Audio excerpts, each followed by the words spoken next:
And welcome to the Lillian McMorris Show. Thank you so much for joining us. As you know, we've said it in the past, we're in the community for the community. We will be taping some of our, meeting our guests and taping and talking about them within the studio. And you know what? My first guest this morning, or this afternoon, or this evening, whenever you're watching it, watch the Lillian McMorris Show to learn a whole lot more about what's going on in our community. But this guest is very, very important to us because he is allowing us to have our office and our studio right here at Hollywood Bound Acting Academy. And I want you to please meet Frank Parrillo.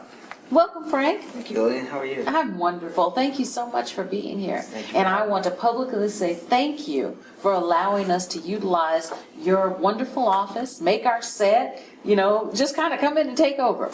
Well, we're glad to have you. You have done so many wonderful things for this community, and just having you in here being part of our family here is very exciting for me. Well, thank you. Thank you so much. We are, you're not estranged to this at all.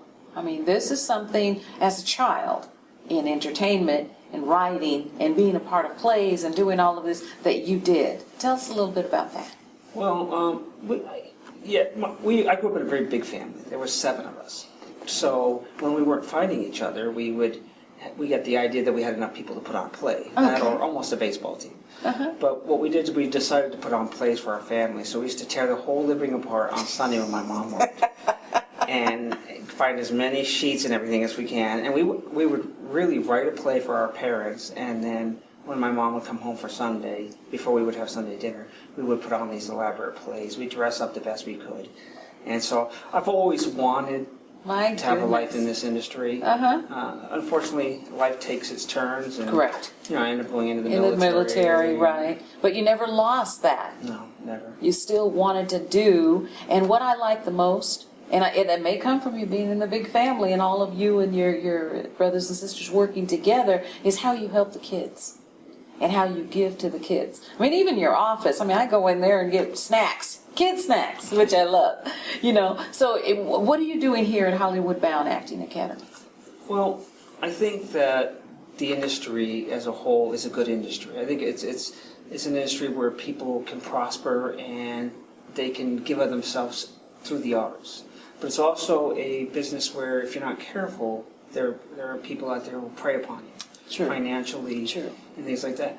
And, you know, having seen my own family go through things like that, where they're paying a lot of money for nothing just because they have a dream to make it. Right. I didn't want that to happen. They'll tell you need photo shots, you need this, you need that, and you put out gobs of money. I went through it with my daughters, and then they come back and, okay, headshots are $500 or whatever, you know. But I noticed that you don't do that here. No, we don't do that. We see this as an art through education. And by educating the kids on how to act and how to perform in this industry, they can make their choices as they go along. But we don't have any very large, expensive packages. We don't try to go for long contracts with the parents. This is something that should be somebody's dream, and if it's their dream, you should help them along with it, not take advantage of it. And I notice you bring in young artists so that the kids can actually see someone else who's doing what they aspire to do. That's right, we do. We bring Jake Short in from the Ant Farm on the Disney Channel. Right. He comes and shares his experience, but he also works with the kids one-on-one from a kid's perspective, which says, you know, oh yeah, it's not just this old person telling me how I should behave. Exactly. Here's somebody who's made it in Hollywood at a very young age saying, look, this is what it took, this is the kind of commitment it takes. And I think it means something more to the kids when they hear it from somebody their own age, somebody they can really relate to. What would you have to say about that? Substance, commitment, being positive, following through on your dreams. What would you tell a parent who has a child who's aspiring to be what you train? Well, the first thing I would tell a parent is, you know, make sure this is really what your child wants to do. And it's not, it won't take very long when the child either really gains a lot of interest in it or they start to lose interest in it. Correct. From there, we can meet with the parents and say, we have you know, more advanced programs so you can put your children in.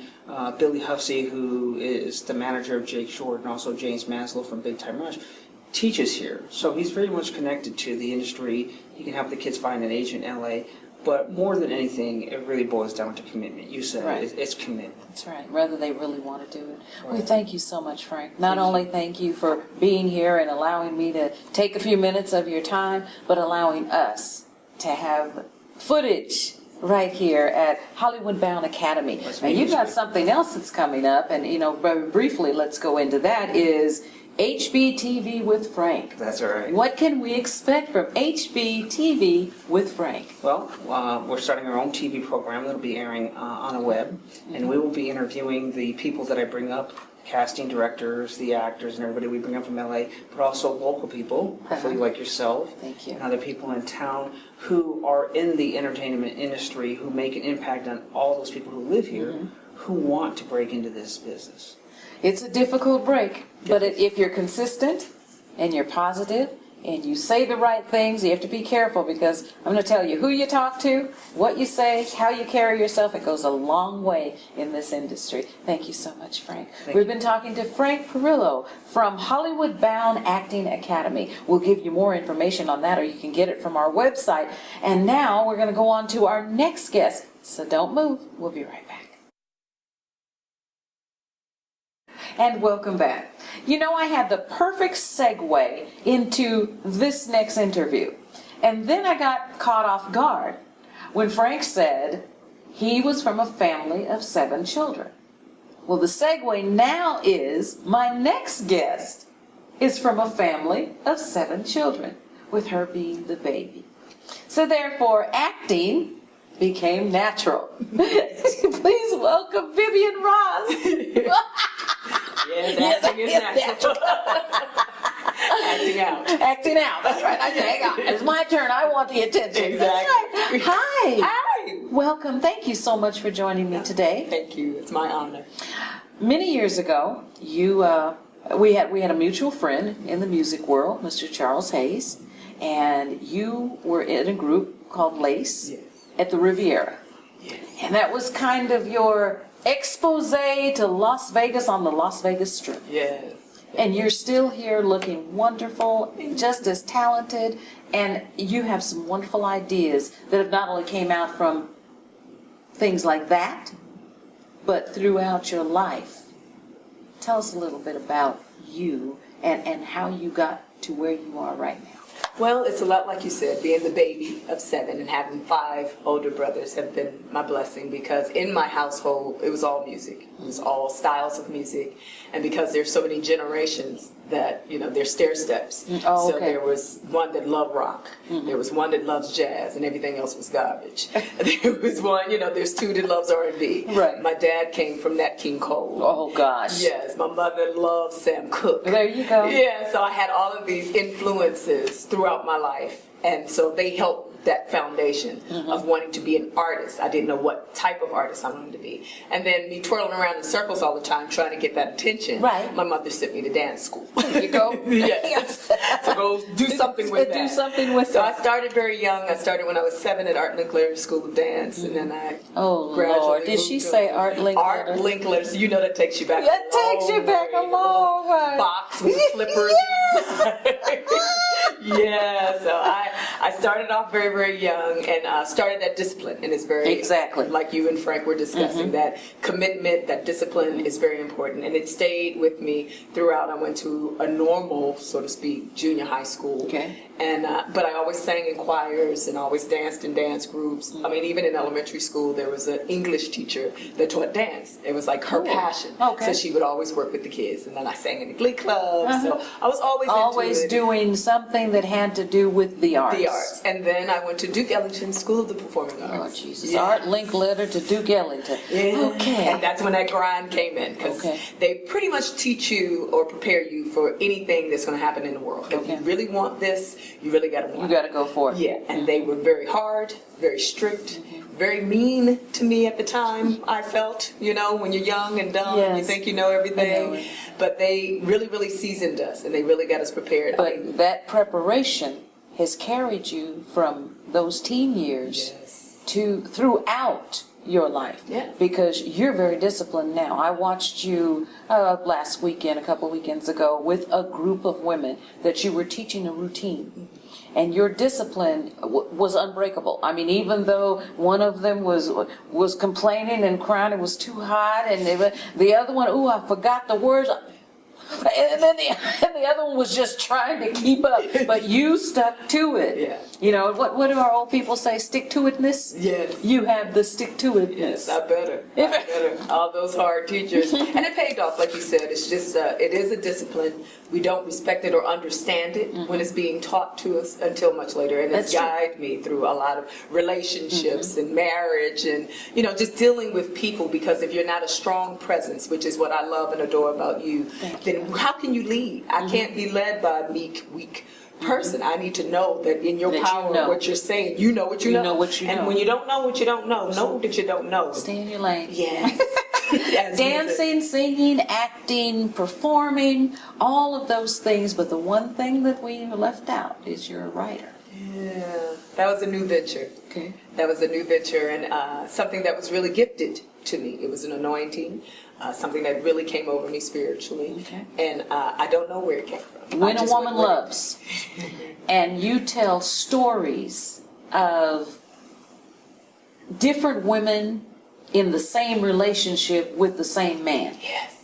And how each one of them handled it differently. Yes. And as a matter of fact, we're going to show a couple of little excerpts from the play at this point. So take a look at this, and then we're going to come right back and talk to Vivian Ross just a little bit more.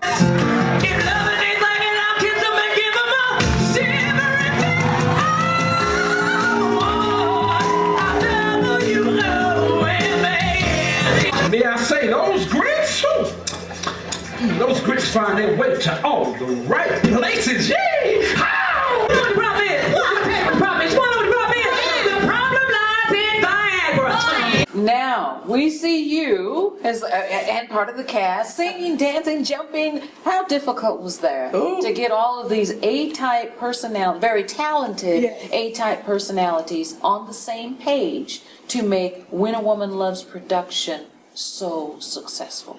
Well, as I was told through a lot of rehearsals, I've done this before, I've done this before, I've done this before. No, you haven't. You haven't done this before. None of us have, including myself. We've done many productions, we've done many musicals, we've sang on stages. When you're pulling a group together and you have a vision, it's hard to get people on the same page as your vision. Your vision. Yeah, because they want their input, you know, and I mean, I would tell them that's for your play. When you do your play, Right. But you this is mine. Right, and this is my vision. So where do you go from here? With your vision, with all of your artistic talents, where do you go from here? Broadway. I love it. Yeah. I love it. It's always been my goal. I've always wanted to do Broadway. I share with my sister Crystal and my business partner, Crystal Robinson, all the time. When we make it to Broadway, and it's my play, I'll probably kill myself. Oh, no. I'll just be so excited. You'll be so blessed. I'll probably be so excited. You'll have one of those come outside of your body sort of experience. Or Fred Sam, I'm coming to join you, mama. I made it. You are such a pleasure. I am so happy that you took the time out. I know you're busy with rehearsals. We're busy with our next project. Yes. But taking the time to come and visit with me, I appreciate it. I'm honored. Thank you so much. Thank you. Thank you so much for watching. You are watching the Lillian McMorris Show. And any more information you would like on our guests, visit our website. Or you can simply give me a call at 888-812-5455. Thank you again for joining us, and we'll see you next time.